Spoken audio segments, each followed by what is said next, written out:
السلام علیکم سب دیکھنے اور سننے والوں کو اپنے چینل پر خوش آمدید کہتا ہوں۔ اس امید کے ساتھ ویڈیو کا آغاز کرتا ہوں کہ آپ سب بخیر و عافیت سے ہوں گے۔ ایسی ویڈیوز بنانے کا مقصد آپ کے نفس کے اندر سختی پیدا کرنا، نفس کی کمزوری کو بالکل دور کرنا اور منی کے پتلے پن کو گاڑے پن میں شامل کرنا۔ یہ نسخہ استعمال کرنے کے بعد آپ اپنی مردانہ طاقت کو مزید بہتر کر سکیں گے۔ پیارے دوستوں، آج کی میری ویڈیو کا موضوع یہ ہے کہ گھر کے اندر استعمال ہونے والی ویزلین سے مردانہ طاقت میں اضافہ کیسے کر سکتے ہیں۔ آئیے آج کا نسخہ نوٹ فرما لیں۔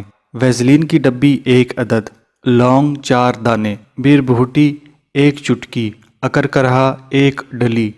اس نسخہ کو تیار کرنے کا طریقہ اپنے پاس نوٹ فرمائیں۔ ویزلین کے علاوہ باقی اجزاء کو کوٹ کر باریک صفوف بنا لیں اور ویزلین مکس کر کے ایک پیسٹ تیار کر لیں۔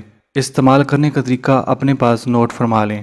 اس پیسٹ سے آپ نے اپنے عضو خاص کی مالش کرنی ہے۔ یہ تھی جیو سیریز کی نئی ویڈیو۔ مجھے امید ہے کہ آج کا نسخہ آپ نے نوٹ فرما لیا ہے۔ ملتے ہیں مزید ویڈیوز کے ساتھ، تب تک کے لیے اپنی صحت کا خیال رکھیے گا۔ خدا حافظ۔